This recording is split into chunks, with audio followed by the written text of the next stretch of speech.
주신 하나님 말씀은 신약성경 에베소서 2장 14절에서 22절까지 말씀입니다. 에베소서 2장 14절에서 22절까지 말씀 찾으신 줄 알고 제가 봉독합니다. 그리스도는 우리의 평화이십니다. 그리스도께서는 유대 사람과 이방 사람이 양쪽으로 갈라져 있는 것을 하나로 만드신 분이십니다. 그분은 유대 사람과 이방 사람 사이를 가르는 담을 자기 몸으로 허무셔서 원수된 것을 없애시고 여러 가지 조문으로 된 계명의 율법을 폐하셨습니다. 그분은 이 둘을 자기 안에서 하나의 새 사람으로 만들어서 평화를 이루시고 원수된 것을 십자가로 소멸하시고 이 둘을 한 몸으로 만드셔서 하나님과 화해시키셨습니다. 그분은 오셔서 멀리 떨어져 있는 여러분에게 평화를 전하셨으며 가까이 있는 사람들에게도 평화를 전하셨습니다. 이방 사람과 유대 사람 양쪽 모두 그리스도를 통하여 한 성령 안에서 아버지께 나아가게 되었습니다. 그러므로 이제부터 여러분은 외국 사람이나 나그네가 아니오 성도들과 함께 시민이며 하나님의 가족입니다. 여러분은 사도들과 예언자들이 놓은 기초 위에 세워진 건물이며 그리스도 예수가 그 모퉁이 돌이 되십니다. 그리스도 안에서 건물 전체가 서로 연결되어서 주님 안에서 자라서 성전이 됩니다. 그리스도 안에서 여러분도 함께 세워져서 하나님이 성령으로 거하실 처소가 됩니다. 아멘.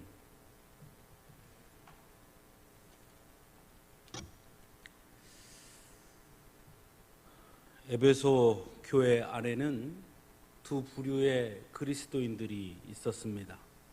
한 부류는 유대인 그리스도인으로서 유대교를 믿다가 그리스도인이 된 사람들이었고, 또 다른 한 부류는 이방인 출신의 그리스도인으로 이방 종교를 믿다가 그리스도인이 된 사람들입니다.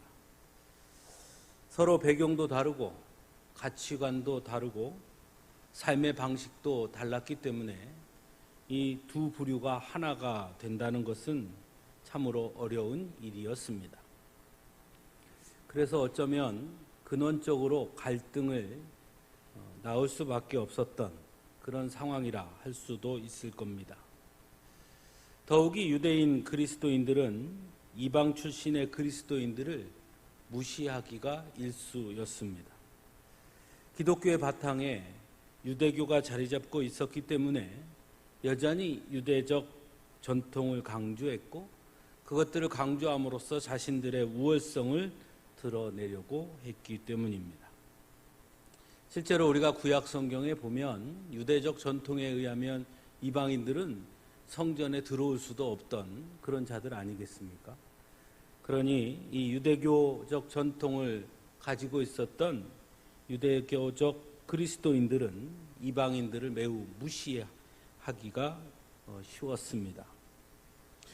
에베소 교회의 유대인들 역시도 마찬가지였습니다.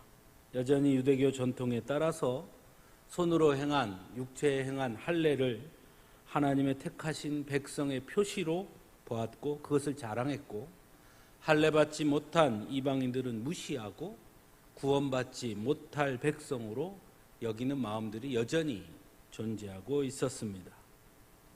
이러한 바탕 속에서 유대인 그리스도인들은 이방 그리스도인들에게 손으로 육체에 행한 할례를 강요하기도 했습니다.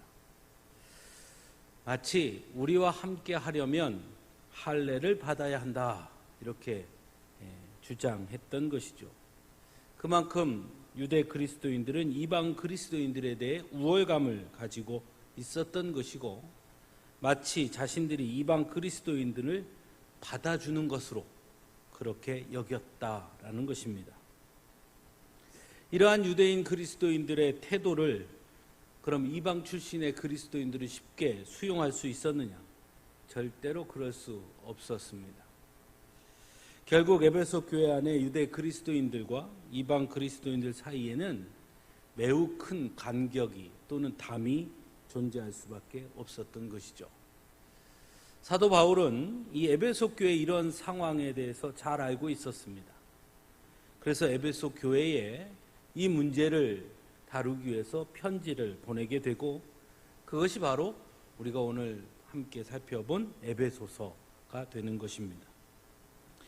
먼저 사도 바울은 이방 그리스도인들의 입장을 충분히 공감을 표현하기도 하고, 또 반대로 유대 그리스도인들이 왜 그러는지에 대해서도 설명하기도 합니다. 본문 12절에 보면 이렇게 말하죠. 그때 여러분은 그리스도와 상관이 없었고 이스라엘 공동체에서 제외되어서 약속의 언약과 무관한 외인으로서 세상에서 아무 소망이 없이 하나님도 없이 살았습니다. 유대인들이 볼 때 당신들은 그런 사람으로 보입니다 라고 말하는 거예요. 하지만 13절에 바로 이어서는 이제는 그리스도 안에서 그분의 피로 하나님께 가까워졌습니다 라고도 말합니다. 하지만 그러나 예수 그리스도 때문에 당신은 이제 하나님의 자녀가 되었습니다, 이렇게 이야기한 것이죠. 이 사도 바울이 말한 것에는 두 가지 의미가 담겨 있는 것을 보게 됩니다. 첫째는 유대 그리스도인들이 이방 그리스도인들에 대해 무시하는 것은 바로 그들이 여전히 유대교 전통에 서 있기 때문에 그들의 전통에서 볼 때는 당신들은 외인이고 하나님 없이 사는 사람들처럼 보였기 때문이다 라고 설명하는 것이고요. 또 두 번째로는 그러나 그리스도인이 된다는 것은 유대교 전통, 즉 할례를 통해서가 아니라 그리스도의 피로 인해서라는 것을 강조함으로써 이방 그리스도인들 역시 당신들도 이제는 하나님과 가까워졌다, 하나님의 자녀가 되었다라고 이야기해 줌으로써 유대 그리스도인들의 주장이 잘못되었음을 말하고 있다 할 수 있습니다. 사실 인간은 시간의 지배를 받고 사는 존재들이죠. 그래서 언제나 과거를 통해 오늘을 보려고 합니다. 그래서 우리가 누군가를 판단할 때에도 과거의 이력들을 통해서 판단하려고 합니다.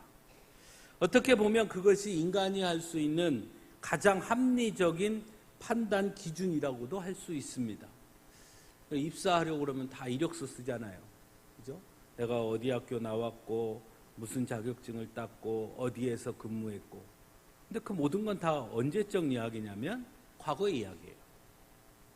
우리가 그 과거의 일들을 가지고 현재 그 사람을 판단하는 거예요. 왜냐하면 미래는 우리가 볼 수 없기 때문이죠. 그 사람이 앞으로 어떻게 할 것인지는 알 수 없기 때문에 우리가 할 수 있는 가장 합리적인 방법은 과거를 통해 그를 본다라는 것입니다. 하지만 어떤 경우에는 너무 과거에 집착한 나머지 현재의 모습을 제대로 보지 못하거나 그래서 미래를 향해 나아가지 못하는 우를 범할 때도 있음을 우리는 보게 됩니다. 사실은 그런 것들이 어떻게 보면 일반 회사에서 새롭게 사람들을 채용할 때 그 채용의 방식들을 바꾸는 다양함을 가져오게 되는 그런 어떤 시작점이 아닌가 싶기도 합니다. 유대 기독교인들 역시 즉 유대적 전통으로 현재의 이방인들을 판단하려고 했던 거예요. 그 사람은 어떤 사람들이었냐? 그들이 하나님을 알던 사람들이었냐? 율법을 지켰던 사람들이었냐? 뭐 이런 것으로 그 사람들을 판단하려고 했다는 거예요. 하지만 문제는 그들이 그렇게 판단한 이방인들 역시 그건 과거의 이방인들이었지 현재 예수 그리스도 안에 있는 자들이라는 것을 보지 못하는 것이죠. 너무 과거에 집착한 나머지 말입니다. 함께 에베소 교회 안에 모여서 함께 예배하면서도 유대 그리스도인들의 눈에는 그리스도인이 보인 것이 아니라 이방인이라는 것이 먼저 보였던 거예요. 과거에 잡혀 있었다라는 거죠. 여기서 중요한 것은 그리스도인이 된다는 것이 과연 무엇일까 하는 거예요. 한마디로 말하면 예수 그리스도를 믿는 그 믿음 안에서 새로운 피조물이 되는 것이 그리스도인이죠. 이것은 엄밀히 말하면 유대 그리스도인들도 마찬가지입니다. 비록 그들이 그리스도인 것은 그들이 유대인이기 때문이 아니라 그들 역시도 예수 그리스도를 믿는 믿음 안에서 새로운 피조물이 되었기 때문에 그리스도인이 된 것이죠. 그렇죠? 유대인이기 때문에 그리스도인이 된 게 아니라 그것과 관계없이 예수 그리스도의 피로, 예수 그리스도의 은혜와 십자가의 능력으로 그리스도인이 된 것이에요. 그럼에도 불구하고 그들은 여전히 유대인이라는 혈통에 갇혀 있는 거예요. 사도 바울은 그래서 오늘 본문에서 그것에 대해서 아주 분명하게 이야기합니다. 현재의 이방 그리스도인들에게 이제는 그리스도 예수 안에서 그분의 피로 하나님께 가까워진 사람들이라고 이야기합니다. 18절에서는 이방 사람과 유대 사람 양쪽 모두 그리스도를 통하여 한 성령 안에서 아버지께 나아가게 되었다고도 말합니다. 유대 그리스도인들에게도 너희가 하나님의 자녀가 된 것은 유대적 혈통이 아니라 바로 그리스도를 통하여 한 성령 안에 머물게 됨으로 아버지께 나아가게 되었다라고 이야기하고 있습니다. 거기에는 혈통도 관습도 전통도 아니라 전적인 예수 그리스도의 은혜와 십자가의 능력 때문임을 강조하고 있는 거죠. 이것을 놓치는 거죠. 그래서 사도 바울은 예수님을 가리켜 우리의 평화다라고 소개합니다. 유대 사람과 이방 사람이 양쪽으로 갈라져 있는 것을 하나로 만드신 분이다. 유대 사람과 이방 사이를 가르는 담을 자기 몸으로 허무셔서 원수된 것을 없애시고 자기 안에서 하나의 새 사람으로 만들어 평화를 이루시고 원수된 것을 십자가로 소멸하시고 이 둘을 한 몸으로 만드셔서 하나님과 화해시키신 분이다 라고 말합니다. 즉 예수 그리스도 이전의 다름은 예수 그리스도 안에서 어떠한 차이로 존재할 수 없다라는 거예요. 왜? 예수님은 모든 것을 화해시키신 분이니까요. 그러므로 예수 그리스도 외에 다른 어떤 것을 앞세워서 서로의 다름과 차이를 내세울 수 없다는 것입니다. 하지만 문제는 이러한 담이 에베소 교회에만 있었느냐 하는 거예요. 과연 오늘을 살아가는 우리들 이 세상에는 그러한 담이 없느냐? 여전히 세상에는 많은 담이 존재합니다. 그리고 그 담은 대부분 내가 가진 것을 우선시하기 때문이고 서로의 차이를 인정하지 않기 때문입니다. 더욱이 이제는 거기에 이익 추구까지 더해져서 더 많은 갈등을 양산해내고 있음을 보게 됩니다. 그리고 더 큰 문제는 교회 안에도 여전히 많은 담이 존재한다는 것입니다. 한국교회가 이미 한국교회 역사가 130년이 넘어 지금 140년이 다 되어가는 그런 역사 속에서 쌓아온 참 유구한 전통들이 있습니다. 그런데 문제는 이 전통들이 언제부턴가 무엇인가를 판단하는 기준이 되어버렸다라는 거예요. 어떨 때는 보면 예수 그리스도보다 그것이 더 강조되는 경우를 보게 됩니다. 전통은 너무나 소중하고 중요한 것이죠. 그러나 아무리 귀하고 소중한 전통이라 할지라도 여러분 예수 그리스도보다 더 소중한 것이 있습니까?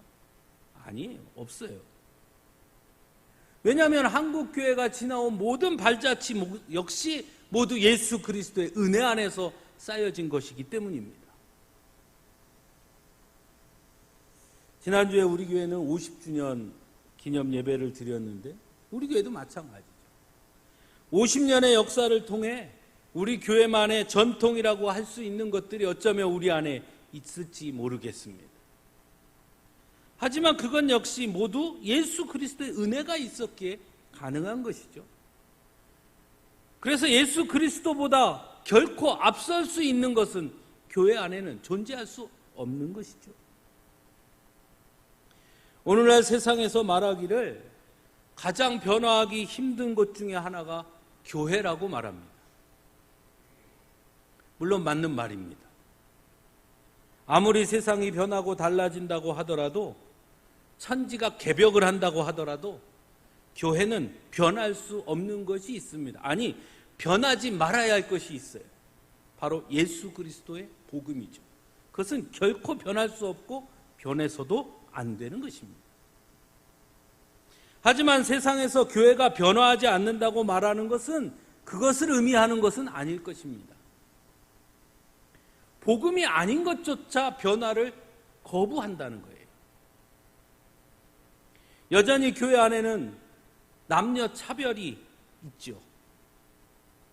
우리 교단은 좀 덜하지만 여전히 어떤 교단에서는 여자 장로님, 여자 목사님 다 불가하죠.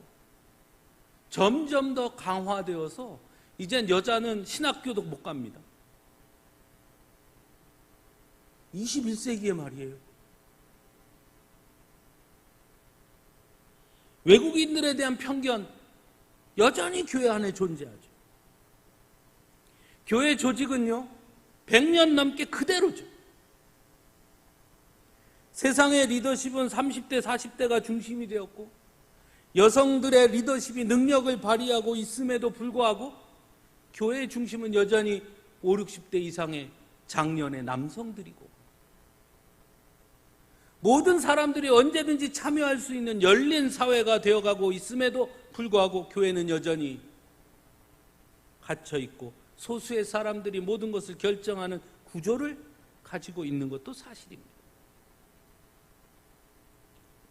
그것에 대한 변화를 꾀하려고 하면 아주 쉽게 말합니다. 그것이 전통. 마치 그리스도인이 되었음에도 불구하고 여전히 유대의 전통을 고집하는 유대적 그리스도인들의 모습과 뭔가 비슷해 보이는 그런 모습은 없는지 생각해 보게 됩니다. 예수님께서 십자가에서 죽으실 때 성소 안의 휘장이 위로부터 아래까지 찢어지는 사건이 일어나죠. 히브리서의 기자는 그 사건을 이렇게 이야기합니다. 형제 자매 여러분, 우리는 예수의 피를 힘입어서 담대하게 지성소에 들어가게 되었습니다. 예수께서는 휘장을 뚫고 우리에게 새로운 살 길을 열어주셨습니다. 고린도후서 5장 17절에서는 누구든지 그리스도 안에 있으면 새로운 피조물입니다. 옛것은 지나갔습니다. 보십시오, 새 것이 되었습니다. 고린도후서 4장 16절에서는 우리의 겉사람은 낡아가나 우리의 속사람은 날로 새로워집니다. 그리스도인이 되었다는 것은 새로운 사람이 되었다는 거예요. 그리스도인이 되었다는 것은 날마다 새로워진다는 것을 의미하는 거예요. 하지만 유대 그리스도인들은 여전히 유대인에 머물러 있었습니다. 예수 그리스도로 말미암아 새로운 피조물이 되었는데 날마다 새로워지려고 하지 않았던 거예요. 그래서 이방 그리스도인들을 무시하는 겁니다. 우리가 그리스도인이 된 것은 전적인 하나님의 은혜요 예수 그리스도의 십자가의 능력 때문입니다. 내가 가진 것이 그 어떤 것으로 인해 그리스도인이 된 것이 아니라는 거예요. 그런데 교회 안에 앉아 있음에도 불구하고 여전히 내가 가진 것을 내세우는 사람들이 있어요. 그런 면에서 우리 교회는 참 감사해요. 뭐 그런 게 없으니까요. 어떤 교회 가면 그냥 세상에 그것이 그대로 교회 안에 들어와 있는 분들을 참 많이 만나게 돼요. 사도 바울은 오늘 본문에서 교회가 무엇인지에 대해서 이야기합니다. 교회는 그 이전에 어떤 공동체와도 같을 수 없는 공동체라는 것을 분명히 선언합니다. 세상에는 구분이 있고 차별이 있고 담이 있고 다름이 허용될지 모르나 교회는 결코 그럴 수 없다. 그것이 사도 바울이 말하는 교회의 공동체의 모습입니다. 왜냐하면 교회의 주인은 예수 그리스도이시기에 교회 안에는 외국 사람이나 나그네가 존재할 수 없습니다. 그들 모두도 성도들이며 그들 모두도 하나님 나라의 시민이고 하나님의 가족이라는 것입니다. 왜냐하면 예수 그리스도의 피가 그 모든 차이와 담을 헐어버렸기 때문이다 라고 말합니다. 즉 교회 안에는 결코 소외된 자가 있어서도 안 되고 있을 수도 없다는 거예요. 모두가 교회 중심이고 모두가 교회 일꾼인 거예요. 거기에는 어린아이도 남자도 여자도 노인도 구분이 있을 수 없어요. 직분자, 직분이 없는 자, 그런 구분도 있을 수 없어요. 모두 함께 세워가는 거예요. 성도는 모든 사도들과 예언자들이 놓은 기초 위에 세워진 건물이다 라고 말합니다. 그리스도 예수가 그 모퉁이 돌이 된다고도 말합니다. 그래서 성도는 그리스도 안에서 건물 전체가 서로 연결되어서 주님 안에서 자라서 성전이 되며 그리스도 안에서 함께 세워져서 하나님이 성령으로 거하실 처소가 된다고 말하고 있습니다. 얼마 전에 광주에 큰 굴지의 회사가 짓던 아파트 벽면이 붕괴되어서 아주 큰 사건이 있었죠. 터미널 바로 옆이어서 거기를 가끔 지나가게 됩니다. 우리 아들 간다고 그러면 터미널 태워다 주던 그 길을 이렇게 지나가고 해요. 지나가면서 이렇게 보면 건물이 여러 개예요. 아마 제가 알기로 벽면이 무너져 내린 거는 그 중에 하나일 거예요. 그런데 뉴스 보니까 뭐라고 나오느냐, 다 헌대요. 전체를 다시 싹 철거하고 새로 짓는다고 그러더라고요. 저건 멀쩡한데 왜 이거인데 이것까지 할까? 그랬더니 저희 아내가 이렇게 질문하더라고요. 당신 같으면 그 옆에 살 수 있겠어? 그렇구나. 헐어해겠네. 했습니다. 사도 바울은 우리가 서로 연결되어서 라고 말합니다. 하물며 서로 독립된 건물임에도 불구하고 같은 회사가 같이 지었다는 이유만으로 다 헐어버리는데, 사도 바울은 교회는 건물 전체가 서로 연결되어 있다고 말해요. 남자도 어린아이도 노인도 이방인도 유대인도 모두가 서로 연결되어 있다는 거예요. 그래서 그 중에 하나가 무너지면 전체가 다 무너진다는 거예요.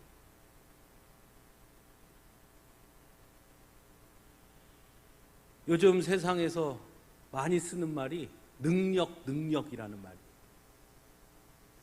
어디 보니까 그런 얘기 하더라고요. 능력 있는 한 사람이 100명을 먹여 살린다. 맞는 말 같기도 합니다. 실제로 그런 일이 일어나기도 하고요. 그럼 교회는요? 교회도 그럴까요? 교회도 능력 있는 한 사람이 있으면 교회가 세워지고 든든해지나요? 교회는 능력 있는 한 사람이 중요하지 않습니다. 왜냐하면 교회는 전능하신 하나님이 계시기 때문이에요.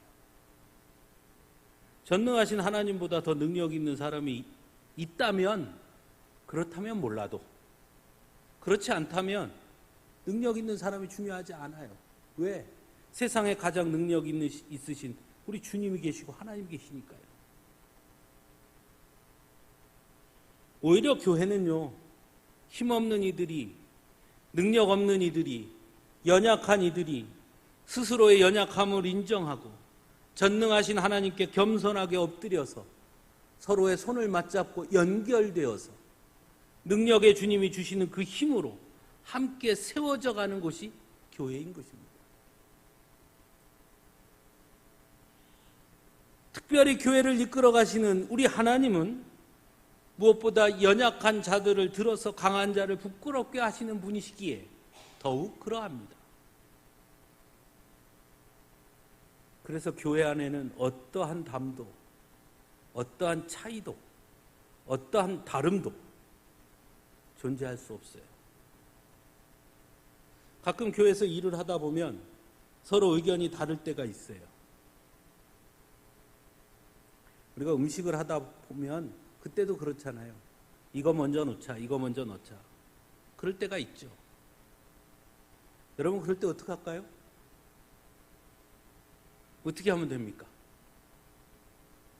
방법을 가르쳐 드릴게요. 소금을 먼저 넣어야 되냐, 간장을 먼저 넣어야 되냐, 그럴 때 이렇게 대답하십시오. 예수 그리스도를 먼저 넣읍시다. 오른쪽으로 갈까, 왼쪽으로 갈까, 서로 의견이 다를 때 이렇게 이야기하십시오. 예수 그리스도의 길을 갑시다. 이게 좋겠습니까? 저게 좋겠습니까? 서로 의견이 충돌하면 어떻게 하면 됩니까? 네가 좋은 거, 내가 좋은 거 말고 예수님이 좋아하는 걸 합시다. 그게 교회예요. 이제 우리 교회는 새로운 50년, 100년을 준비해야 할 때입니다. 그래서 우리에게 필요한 게 뭘까요? 어떻게 준비하면 될까요? 무엇을 준비해야 할까요? 세상적으로 말한다면 좋은 플랜이 있어야 될 것이고, 그 플랜을 잘 만들어 갈 수 있는 사람도 필요할 거고, 또 그 좋은 플랜을 실행할 수 있는 자금력도 필요할 겁니다. 그러나 그것보다 더 중요한 게 하나 있어요. 그거 없어도 돼요. 왜? 교회니까요. 정말 중요한 건 날로 날로 새로워지고자 하는 그게 먼저예요. 그리스도 안에서 우리가 새롭게 되었다는 것을 인식하고 받아들이는 게 먼저예요. 그리스도 외에 그 어떤 것이더라도 우리를 묶어놓고 날로 새로워지는데 방해가 되는 것이 있다면, 또 우리 안에 자꾸 차이와 담을 강조하는 것이 있다면 과감하게 벗어던질 수 있어요. 교회는 예수 그리스도 안에서 한 형제요 한 자매라는 것을 날마다 기억해야 합니다. 우리 교회 안에 속한 모든 성도가 함께 참여하고 함께 헌신함으로 함께 세워가는 공동체가 서광주 교회인 거예요. 누군가가 세우는 것이 아니라. 그러기 위해서 우리가 좀 더 열린 마음을 가져야 하고, 옆에 있는 사람들의 다름을 보기보다 함께 세우는 일을 먼저 생각할 수 있어야 합니다. 교회는 그리스도 안에서 함께 세워져 가는 공동체이기 때문입니다.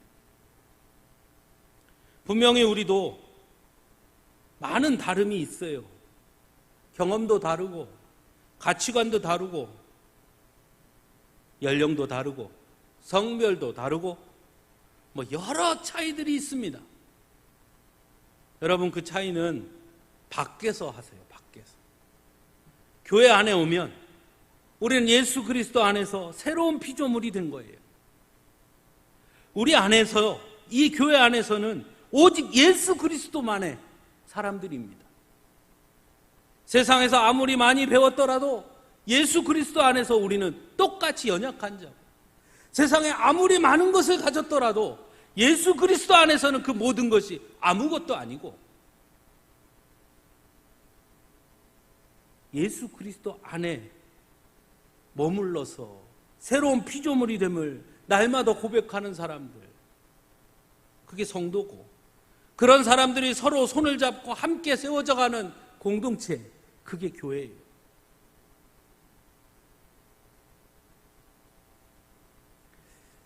여러분들 가끔 기도할 때마다 우리 장로님들도 기도하시고, 우리 권사님들, 집사님들도 가끔 기도하실 때 빈자리를 채워달라고 열심히 기도하세요. 기도만 하면 채워집니까? 1년 12달 지나도 한 번도 전도도 한 번도 안 해가지고 오시는 분들이 매일 빈자리만 채워달라고 기도하면 그 빈자리 누가 채워요? 나 말고 누가? 함께 하는 거예요. 함께. 내가 하고 너도 하고 함께. 그렇지 않아요?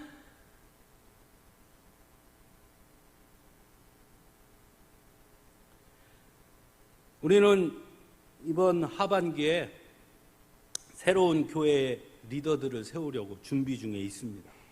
당회에서 그렇게 결의했고 이번 노회 때 청원해서 새로운 교회 리더들을 세우려고 저 역시 기도하고 있습니다. 새로운 리더들에게 세워지는 리더들이 저는 희망이 있어요. 그들에게 소망합니다.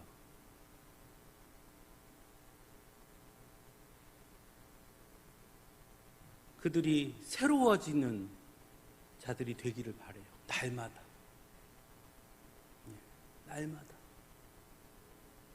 지금까지 우리 서감주 교회는 하나님이 특별한 축복과 은혜를 주셔서 참 좋은 장로님들을 지금까지 세워주셨고 좋은 권사님들, 집사님들을 세워주셨어요.